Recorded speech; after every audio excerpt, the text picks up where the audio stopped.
ഓം നമോ ഭഗവതേ സാईശ്വരായ. ശ്രീ സത്യസായി ഭാഗവതം. മഹായോഗേശ്വര സായി. ഭൗതിക ലോകം ജനങ്ങളെ രണ്ട് വിഭാഗമാക്കി തിരിക്കാൻ ശ്രമിക്കുന്നു. ഉള്ളവൻ, ഇല്ലാത്തവൻ. ഭാരതം മൂന്നായി വിഭജിക്കുന്നു. ഉള്ളവൻ, ഇല്ലാത്തവൻ, ഉണ്ടായിട്ടും വേണ്ടാത്തവൻ. ഈ മൂന്നാം വിഭാഗത്തിൽപ്പെട്ടവരാണ് എന്നും ഭാരതത്തെ നയിച്ചിരുന്നത്. എന്നൊക്കെ അവരുടെ നേതൃത്വം ഇല്ലാതായോ അന്നൊക്കെ ഭാരതം അധോഗതിയിലേക്ക് പോയിട്ടുമുണ്ട്. അവതാര പുരുഷന്മാരും യോഗീശ്വരന്മാരുമാണ് ആ മൂന്നാം വിഭാഗം.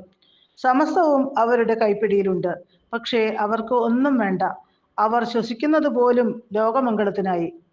ഉത്തമ സന്യാസിമാർ തങ്ങളുടെ സമസ്ത ഭൗതിക സമ്പത്തും പദവിയും ഉപേക്ഷിച്ചിട്ടാണല്ലോ ത്യാഗജീവിതം സ്വീകരിച്ചത്. ആ പുണ്യാത്മാക്കളാണ് ഭഗവാൻ ബാബ ആരെന്ന് പറയേണ്ടത്. കാരണം അവരാണ് ഈശ്വരനെ കുറിച്ച് പറയാൻ അർഹതയുള്ളവർ. അവർ ഈശ്വരനെ സാക്ഷാത്കരിച്ചവരാണ്. അവരിലൂടെ അവതാര പുരുഷന്റെ, യോഗികൾക്കും യോഗീശ്വരനായ ഈശ്വരന്റെ മഹിമ നമുക്ക് വ്യക്തമായി മനസ്സിലാക്കാൻ സാധിക്കും. ഒട്ടേറെ മഹാസന്യാസിമാർ ഭഗവാൻ ബാബയെ ദർശിച്ച് ധന്യരായി. യോഗികളുമായിട്ടുള്ള ഭഗവാന്റെ ലീലകൾ കേൾക്കാം.